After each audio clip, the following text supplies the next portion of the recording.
अभिषेक हुआ, तारका वध हुआ, अभिषेक की लीलाएं हुई, ब्राह्मण लोग आए, बहुत सारे वैदिक पाठ किए, अभिषेक किए, दूध से, जल से, बहुत सारी चीजों से, सर्व औषधि से अभिषेक करने के बाद स्वस्ति वाचन की को दान मिले हैं उन्हें, और भगवान का स्मरण करते हुए अपने अपने घर चले गए। अब यहाँ दूसरी लीला प्रारंभ हो रही है। कहते एक दिन की बात है,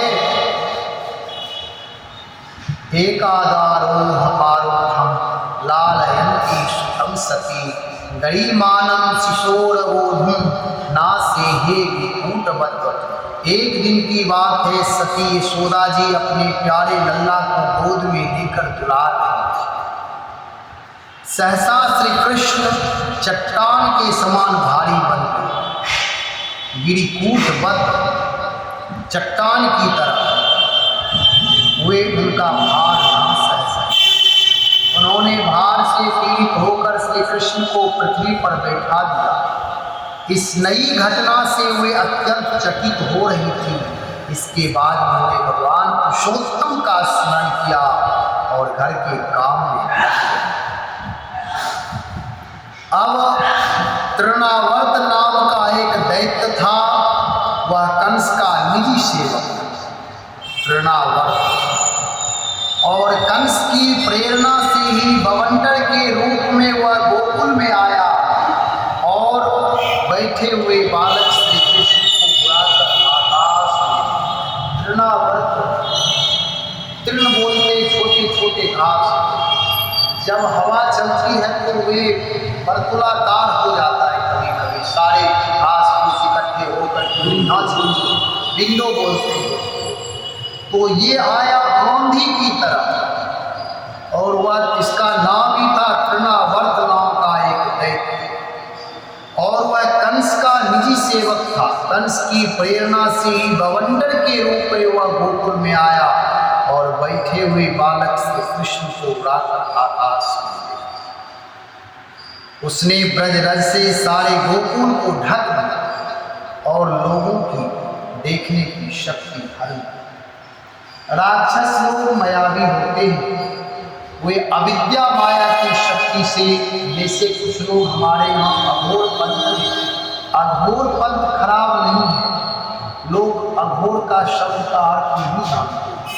अघोर मतलब लोग समझते हैं डरावना भया, घोर मतलब होता है कहते ये घनघोर, घोर घोर नाम भयंकर, अघोर मतलब ना भयंकर।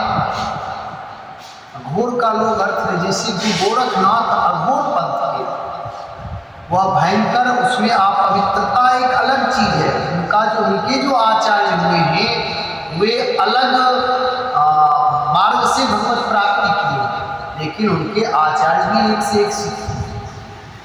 जैसे गांव में आप देखते हैं गायक जोगी होते हैं, उनके पास मंत्र होते हैं, वे जैसे माताएं होती हैं जो उन मंत्रों का प्रयोग करके वे किसी को ठीक नहीं कर सकती, लेकिन प्राण हरण कर सकती, परेशान कर सकती, रोगी बना सकती। ऐसा होता है, वे ठीक नहीं कर सकते, मंत्र में शक्ति को है। मैंने ऐसा सुना है कि उनमें ये शक्ति होती है कि वृक्ष को भी दौड़ा देते हैं, दीवार को भी चला देते हैं। तो जब ये शक्ति उनमें है, लेकिन उनसे कहा जाए कि आप मंत्र से एक वृक्ष को लगा दीजिए, जन्म दे दीजिए, तो ये काम नहीं करेगा। तो उनमें विनाशात्मक शक्तियाँ होती हैं, सृजनात्मक शक्तियाँ कम होती हैं, इसलिए उनके समाज में उनका उपयोग कम होता है। यदि उनमें सृजनात्मक शक्ति भी हो तब उनका समाज में उपयोग हो सकता था। जैसे पहले सुनते हैं आप लोग देखे होंगे कि कटोरा चलता था, और वे प्रत्यक्ष होता था, एकदम प्रत्यक्ष। मैं एक दिन मोबाइल पर देख रहा, समझने की चीज है। अच्छा, अच्छा कथा हो जाती है कि मैंने मोबाइल में देखा कि कटोरा के साथ जो भगत होते हैं वे उसके साथ वहाँ कटोरा इतना बड़ा था, उड़ रहा था, धर्म मतलब उनका वही था, जैसे चलता है कटोरा चलना, वो जंगल झाड़ होते जाएगा, उसके हाँ उसको पकड़ेगा।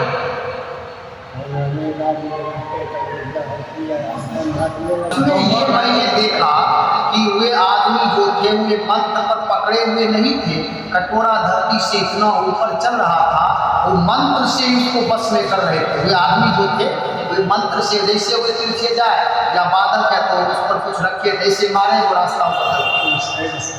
हाँ, वे वहाँ पहुँच गया जहाँ व्यक्ति रखा हुआ था और आदमी पीछे पीछे दौड़ रहा है सब, और वहाँ गया भगत तत्क्षण ही ये कटोरा वहाँ जाकर उठ गया और मैंने देखा कि ये आदमी जंगल हटाने लगा। ठीक जहाँ कटोरा था जंगल हटाया, नहीं मिला, भूमि खोदा तो उससे व्यक्ति रखा।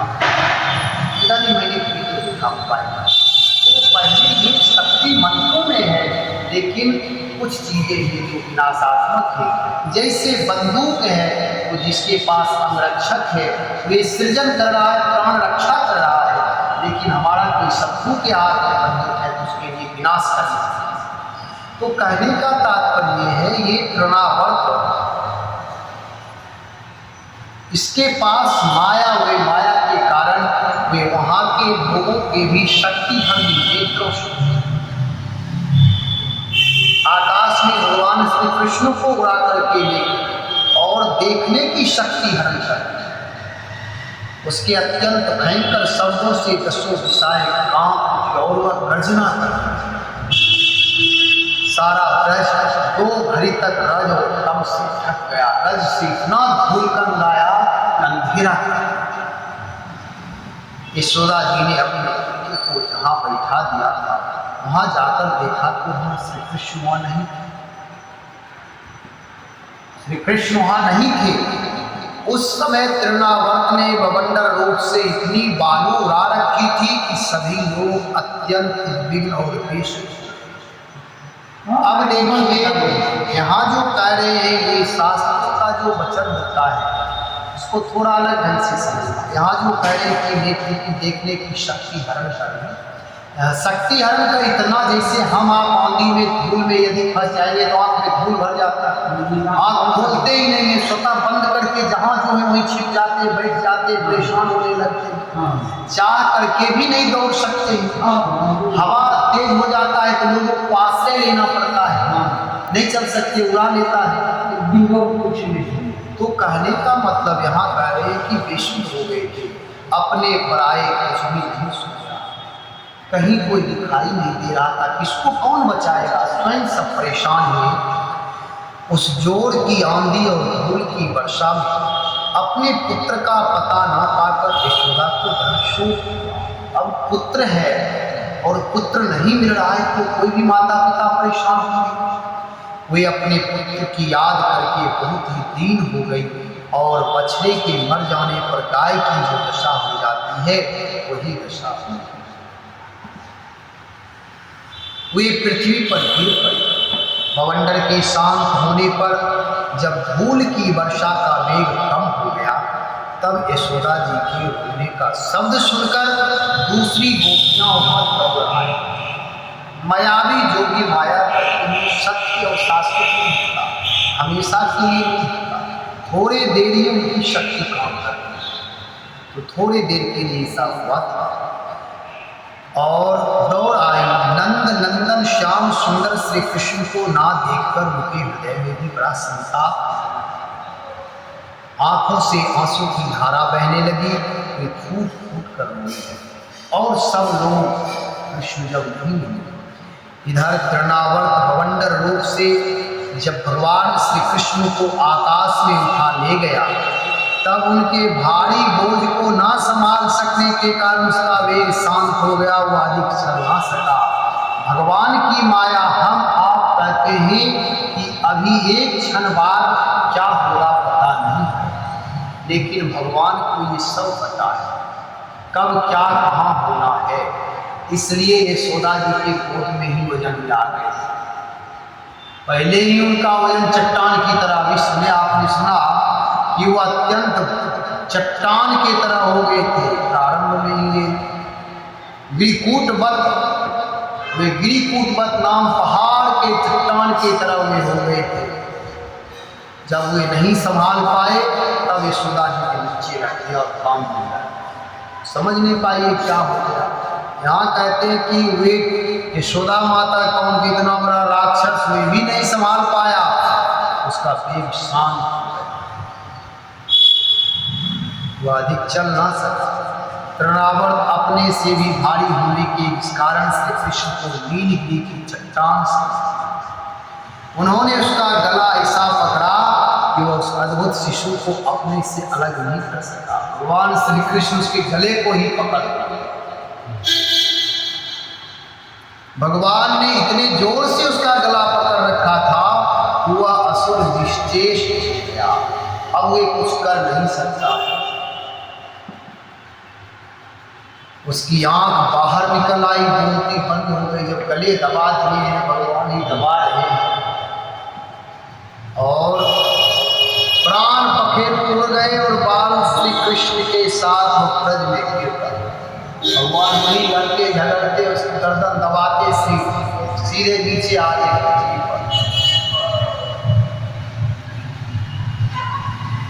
और वहां जो स्त्रियां इकट्ठी होकर रो रही थी, उन्होंने देखा कि वह से चट्टान पर गिर पड़ा और उसका एक एक अंग चकनाचूर हो गया, ठीक वैसे ही जैसे भगवान शंकर के बाणों से आहत हो गिरनासुर गिरकर चूर चूर हो गया था।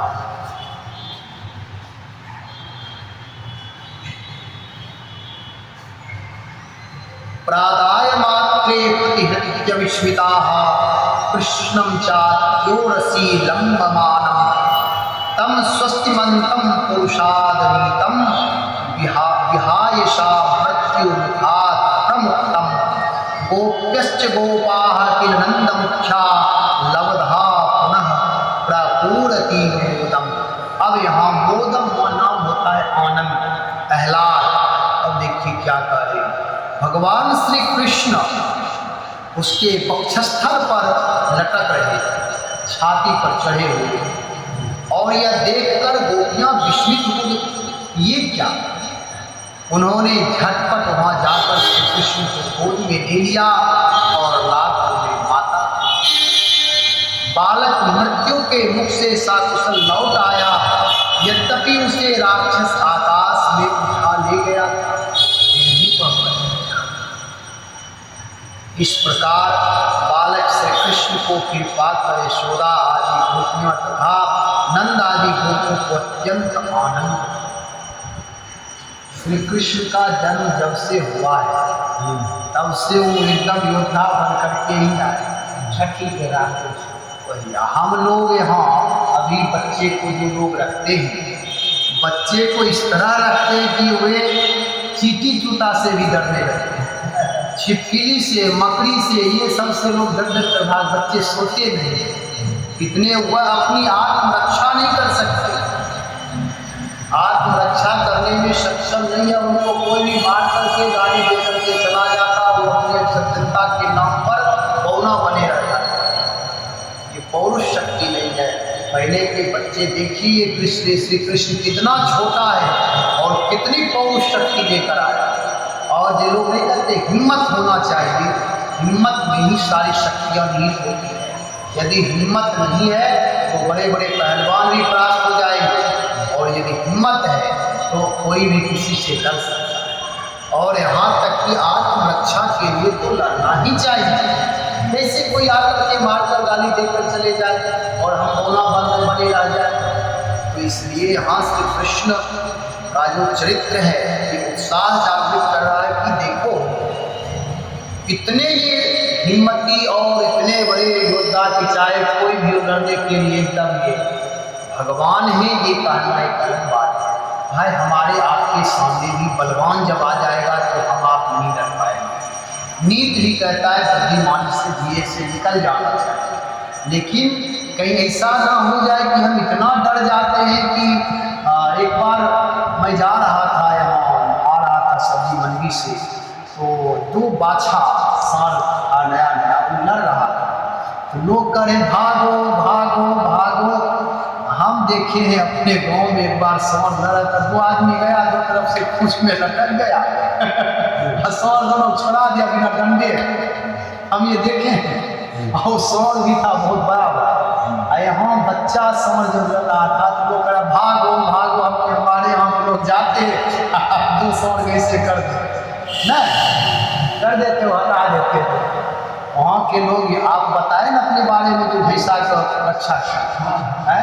अब सोचिए यहाँ के लोग सांप निकल जाएगा एक हाथ का तो घर बार छोड़ कर भाग जाते हैं सब भाग जाएंगे सब, सांप मोहल्ले में जानकारी हो जाए। तो कहने का मतलब जो लोग आदिवासी के बच्चे होते हैं उस अपने कुत्ता शेर से लड़ा देते हैं आदिवासी छड़ी से शेर को मारकर पीछे करता है। हम देखे हैं मोबाइल में झारखंड का वीडियो या छत्तीसगढ़ का, बड़े बड़े कुत्ते सब थे, आदिवासी खाली तेंदुआ वहाँ आरती में तेंदुआ मार दिया, और आदिवासी डंडा केवल रखे थे हाथ में, पीठ ऊपर था उनके पास लकड़ी का केवल हाथ में खाली रखे हैं, ऐसे ऐसे कर दें, कुत्ता समझ कर मार तेंदुआ। तो हिम्मत के कारण ये होता है, कहने का मतलब हिम्मती होना चाहिए। अब यहाँ कह रहे हैं श्री कृष्ण की ये घटना अद्भुत घटना है।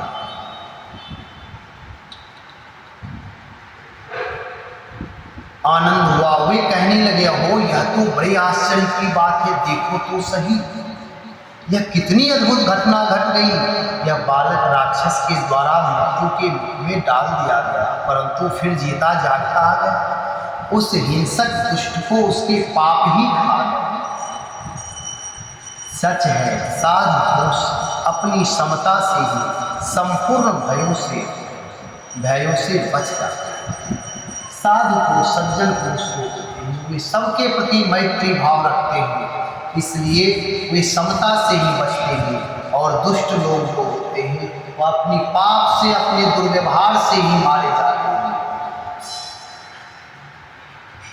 हमने ऐसा कौन सा तप, भगवान की पूजा, प्याऊ कौशला, कुआं बावली, बाग बगीचे आदि पूर्ण यज्ञ, दान और जीवों की भलाई की, जिसके फल से हमारा यह बालक मरकर भी अपने स्वजनों को सुखी करने के लिए लौट आया। अवश्य ही यह बड़े सौभाग्य की बात है। अब ये शब्द जो शब्द ये, अब इसका अर्थ देखिए, इसमें सप्त ध्वनि होती है, उसमें छिपे होते हैं। अपने पुत्र के लिए, जैसे लोग विश्राम साधन में 12 पूत पिता के धर्म, खेती उपजे अपने कर्मा, ये विश्राम साधन का वचन उसकी चौपाई। यहाँ नंद बाबा, यशोदा माता आदि ये सब करे कि मैंने कौन सा ऐसा पुण्य किया है, क्योंकि छोटा भी पुण्य यदि है तो बड़े बड़े पापों से रक्षा कर लेते हैं। माता पिता यदि पुण्यात्मा हैं, उनके पुत्र कहीं यदि फंसे हुए हैं तो वे पाप में फंस गए हैं, कहीं संकट में उलझ गए हैं, उनका पुण्य उस समय रक्षा करेगा। वह पुण्य क्या है? यहाँ कहने कोई तप किया, तप करना चाहिए, गृहस्थ को भी तप करना चाहिए, भगवान की पूजा उपासना करनी चाहिए। भगवान की पूजा उपासना से लाभ मिलता है। प्याऊ कौशला, जहाँ जल का अभाव है वहाँ जल वितरण करना चाहिए। जहाँ भोजन का अभाव है, जो लोग भोजन के बिना मर रहे हैं उन्हें भोजन कराना चाहिए। कुआं बावली बनानी चाहिए, सार्वजनिक स्तर पर बना दे कि सब लोग पानी पिए, और बाग बगीचे लगाना चाहिए, जो मनुष्य भी फल खाते, पक्षी भी खाते, कीड़े मकोड़े भी खाते हैं, सब खाते हैं। इसलिए बाग बगीचा सबको आश्रय देता है, कहते बाग बगीचा भी होना चाहिए। करना चाहिए, दान करना चाहिए, अथवा जीवों की भलाई करना चाहिए। इस शब्द में ध्वनि है, ये कार्य कि मैंने कभी ये सब किया होगा तब तो मेरा बेटा देखो विषम से विषम परिस्थिति में मृत्यु के मुख से बार बार निकल आता। ये आश्चर्य है। जब हम आप ये करते हैं, जैसे हम रहे शासन महात्मा लोग मंगला शासन करते हैं, मंगला शासन करने से सबके लिए मंगल हो, सबके लिए मंगल हो, जैसे करते हैं कि जीव कहीं भी उसके प्रति मंगल भाव हो जाता है।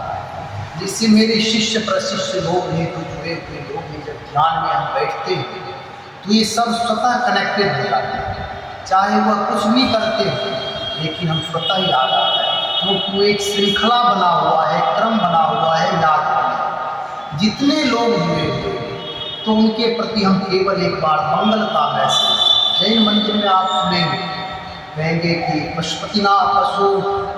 स्वामी पशुपति स्वामी का मंगल हो, उनके जितने क्या बोलते हैं उनके होते हैं ना, याद नहीं आ रहा है शब्द, उनके जो जैन मंदिर में जो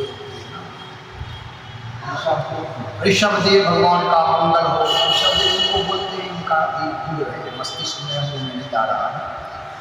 तीर्थंकर, तो सारे तीर्थंकर का वो मंगल करते हैं, फलाने तीर्थंकर का मंगल हो, फलाने का मंगल हो, ये बोलते हैं। जैसे हम आप बोलते हैं भगवान श्री सीताराम जी की जय, जय नाम मंगल कल्याण शुभ, तो ये बोलते हैं। अपने अपने गुरुदेव भगवान की जय, अपने माता पिता की जय। यदि माता पिता गुरुजन ये सब जब मंगल रहेंगे, जैसे माता पिता स्वस्थ रहेंगे, धन संपत्ति से रहेंगे, तब तो बच्चों का लालन पालन ठीक से होगा। इसलिए माता पिता की जय हो, जिससे उनकी जय हो, वे स्वस्थ रहे, उनका मंगल ये रोज करना चाहिए लोगों, लेकिन लोगों को ये पता नहीं है, ध्यान में नहीं कर पाते। आज मैं अभी शाम में एक आदमी से बात कर रहा था, मैं उनसे कहा कि मैं अभी कुछ दिन से लोगों से बात नहीं कर रहा हूँ, केवल याद करते हैं, सबका फोन आ रहा, और फलारी जी कल याद किए, कई लोग ऐसे याद करते साज जिनको कार्य थे उनको भी याद किया, मैं कहा मैं फोन नहीं करूँगा, कहीं हो गया अपने आप करे, सही नहीं करते। तो ये मंगला शासन करने से बड़ा लाभ मिलता है। मंगला शासन बैठ करके थोड़ी देर करना चाहिए, ध्यान सबको करना चाहिए। यहाँ कार्य ही शुभ कार्य करने से संतान की वृद्धि होती है। जब माता पिता उत्तम कार्य करते हैं, जैसे कहा गया बाढ़े खुद पिता के धर्म, ऐसे माता पिता अधर्मी होंगे तो बच्चे खराब, ये भी, क्योंकि यदि धर्म कर रहे हैं तो उन्हीं से हो गया कि धर्म से वृद्धि है तो अधर्म से पतन, उस शब्द के ध्वनि से बच्चा रहा है। हाँ, तो इसलिए कह रहे हैं कि माता पिता उत्तम, बहुत सौभाग्य से भगवान ही कृपा करते हैं, उत्तम को ब्राह्मण को मिलना, माता पिता उत्तम मिलना, पुण्यात्मा मिलना, ये सब भगवान की ही कृपा से प्राप्त होता है। तो कहते हैं अवश्य ही सौभाग्य की बात है। जब नंद बाबा ने देखा कि महावन में बहुत सी अद्भुत घटनाएं घटित हो रही हैं, तब आश्चर्यचकित होकर उन्होंने वसुदेव जी की बात का बार बार समर्थन किया, क्योंकि वसुदेव जी को अलर्ट कर दिए थे, सावधान कर दिए थे। अब कहते हैं एक दिन की बात है, एक दारुण टमाट आए, स्वांगमारोग्य भामिनी प्रश्नुतम पाययामासस्तनम स्नेह परिप्लुता। कहते हैं कि एक दिन की बात है, एक दिन की मानस में भी जहाँ जहाँ एक दिन आया, एक बार आया है, उनसे नया प्रश्न पूछता है। कहते हैं एक दारुण माता आए, अब देखिए हाँ, यशोदा जी अपने शिशु अपनी गोद में लेकर बड़े प्रेम से स्तनपान करा, यशोदा जी स्नेह परिप्लुता, स्नेह से परिपूर्ण करके, बहुत भाव से नहीं, बच्चे को बहुत स्नेह से। पशु भी जब स्नेह करते हैं तभी उनका दूध उतरता है। अगर बच्चों से स्नेह नहीं करेंगे, आजकल जर्सी फ्रीजन की बात अलग है, देखो बच्चा जब बोलते हैं, बच्चों के प्रति भाव जगता है, तभी स्तन से दूध, स्तन में दूध आता है, नहीं तो दूध तो है ही, लेकिन दूध उतरता नहीं। तो यहाँ करें माता बहुत वात्सल्य भाव से भरी हुई है, और ये वात्सल्य स्नेह से इस प्रकार सराबोर हो रही थी, स्तनों से अपने आप दूध झड़ रहा। जब वे प्रायः दूध पी चुकी और माता यशोदा उनके रुचिर मुस्कान से युक्त मुख को चूम रही थी, उसी जब बच्चा दूध पेट भर जाएगा तो स्वतः अलग हो जाता है, स्वतः अलग हो जाता है, बड़ा उत्साही रहेगा, उस समय जल्दी रोएगा नहीं।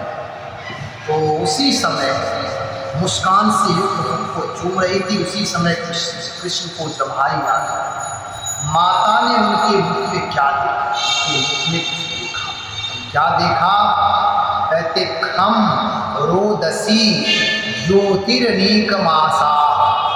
खम मतलब ज्योति, खम मतलब आकाश, खम करना बोलते हैं आकाश नाम खम। सूर्य इंदु बहनी श्वसनाम्बुधीश्च। सूर्य इंदु नाम चंद्र, बहनी नाम अग्नि और श्वसनाम्बु, शंभु नाम जल और श्वसनाम वायु, श्वसन वायु और अम्बुधीश्च, अम्बु, अम्बु नाम जल, जल के धीश नाम स्वामी, स्वामी नाम समुद्र। अम्बुधीश्च द्वीपान नागास्ति कीड़वानानी भूतानियानि स्थिजंगमानि। कहते हैं स्थूल चीज, पर्वत, पहाड़, पृथ्वी, अब यहाँ अर्थ है उसमें आकाश, अंतरिक्ष,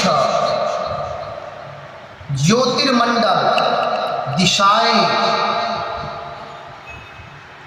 ज्योति अनेक मासा, दिशाएं, सूर्य, चंद्रमा, अग्नि, वायु, समुद्र, द्वीप, पर्वत, नदियां, वन और बनानी भूतानि यानि स्थित जगन्नाथ। कहते हैं कि समस्त चराचर प्राणी स्थित हैं भगवान के मुंह में। परीक्षित, भगवान शुकदेव कहते परीक्षित अपने मुंह, पुत्र के मुंह में इस प्रकार सहसा सारा जगत देखकर श्री यशोदा जी का शरीर कांप, कोई भी आदमी कांप जाएगा कि ये क्या हो गया। और उन्होंने अपनी बड़ी बड़ी आंखें बंद कर ली और वे अत्यंत आश्चर्यचकित हो गए। ये क्या है? इनके मुंह में विराट ये चीजें, सारी चीजें इनके मुंह में। आगे और कथाएं होगी, नाम संस्कार और बाल लीला की कथाएं होगी। यही रखते हैं आज के आदमी करते। तो यहाँ नाम संस्कार होगा। श्री गर्ग जी आएंगे। गर्गः पुरोहितो राजन यदूनाम सुमहातपाः ब्रजम जगाम नंदस्य वसुदेव प्रचोदितः।